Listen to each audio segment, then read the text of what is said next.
기원전 480년 9월 그리스 살라미스 해협, 좁은 물길 사이로 천척에 달하는 페르시아 함대가 들어섰습니다. 불과 사흘 전까지만 해도 그들은 세계를 정복한 최강의 해군이었습니다. 그러나 지금 그들은 바다 위에서 지옥을 마주하게 됩니다. 페르시아 제국. 인류 역사상 가장 거대한 제국 중 하나였습니다.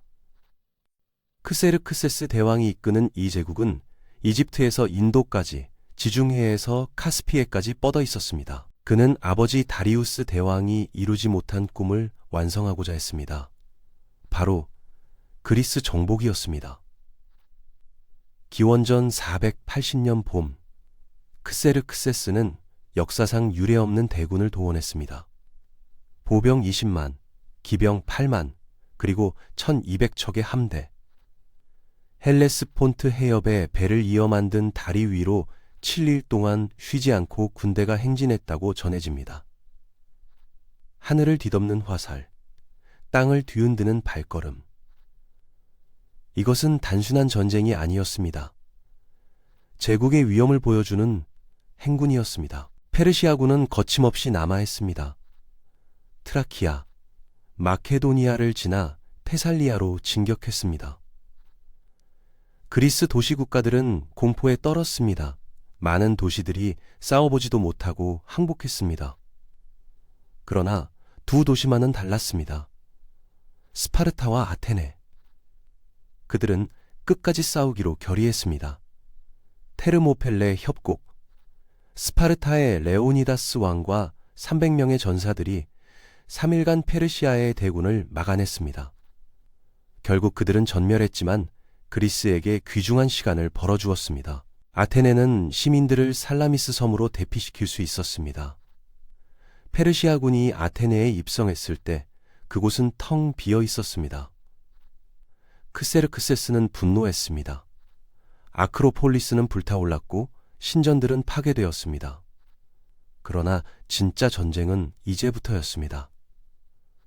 아테네의 테미스토클레스 장군은 이미 계획을 세워두고 있었습니다. 그는 알고 있었습니다. 육지에서는 페르시아를 이길 수 없다는 것을, 하지만 바다에서는 다르다는 것을, 특히 좁은 해협에서는 숫자의 우위가 무의미하다는 것을 말입니다. 살라미스 해협. 폭이 1km 남짓한 이 좁은 물길이 운명의 무대가 되었습니다.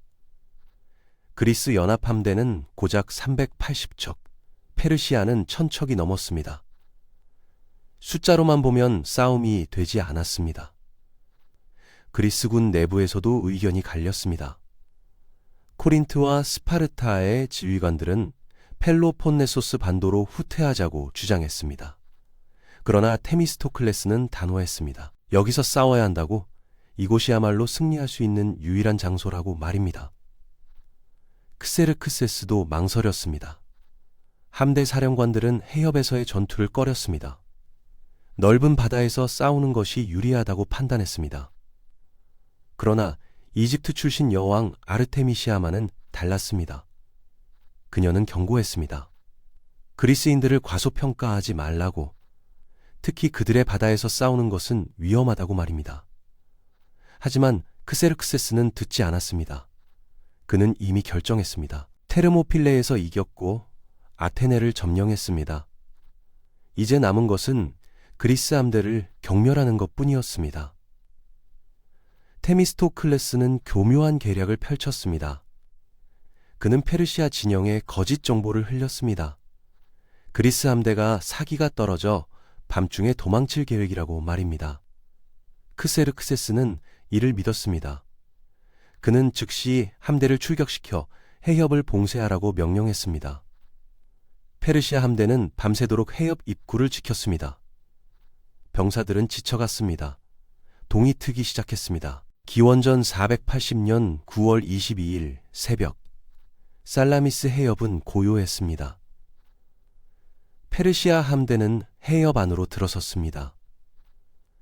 크세르크세스는 육지의 왕좌에 앉아 전투를 관전할 준비를 했습니다. 그는 각 선장들의 활약을 기록하라고 서기들에게 명령했습니다. 그것은 승리의 잔치가 될 예정이었습니다. 그러나 해협 안쪽에서 무언가 움직였습니다. 그리스 3단 노선들이 일제히 모습을 드러냈습니다. 페르시아 함대는 이미 좁은 해협 안으로 깊숙이 들어온 상태였습니다. 돌아갈 수도, 진영을 재정비할 수도 없었습니다.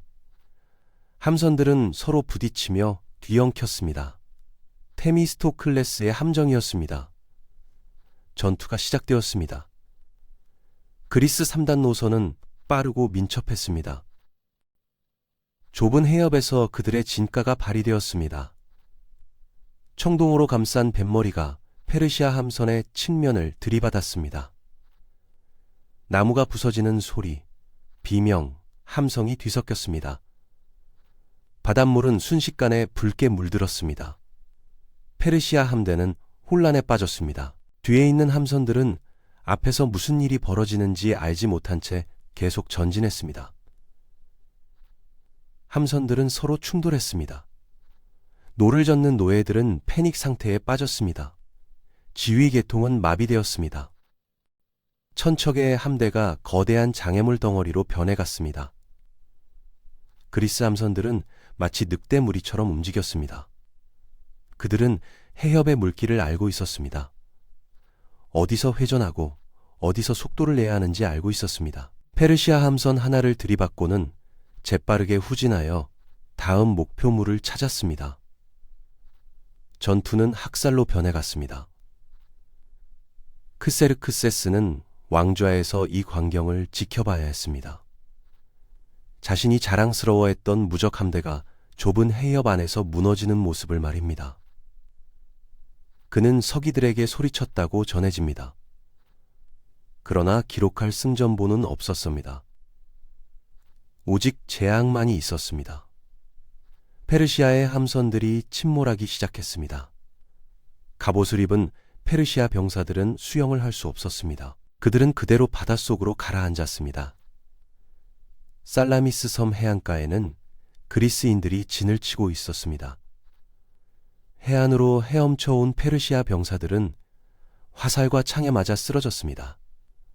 바다도 육지도 피난처가 되지 못했습니다. 해질 무렵 전투는 끝났습니다. 페르시아 함대의 3분의 2가 격침되거나 납포되었습니다. 200척 이상의 함선이 바다 밑으로 사라졌습니다. 수만 명이 목숨을 잃었습니다. 그리스 함대의 피해는 40척 미만이었습니다. 역사상 가장 극적인 역전승이었습니다. 크세르크세스는 충격에 빠졌습니다. 그는 더 이상 그리스를 정복할 수 없다는 것을 알았습니다. 해상 보급로가 끊긴 상황에서 배군을 유지할 수 없었습니다. 그는 대부분의 군대를 이끌고 페르시아로 돌아갔습니다. 위대한 정복 원정은 참담한 실패로 끝났습니다. 살라미스 해전이 역사를 바꿨습니다.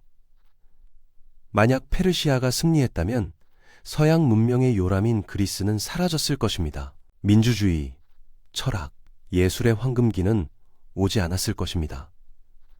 플라톤도 아리스토텔레스도 없었을 것입니다.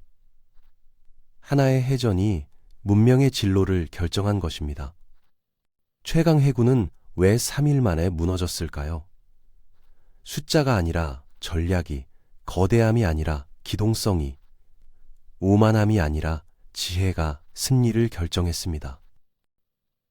좁은 해협이라는 지형을 이해한 자가, 적을 그곳으로 유인할 지혜를 가진 자가 역사를 만들었습니다. 살라미스 해협의 푸른 물결은 오늘도 그날의 함성을 기억하고 있습니다.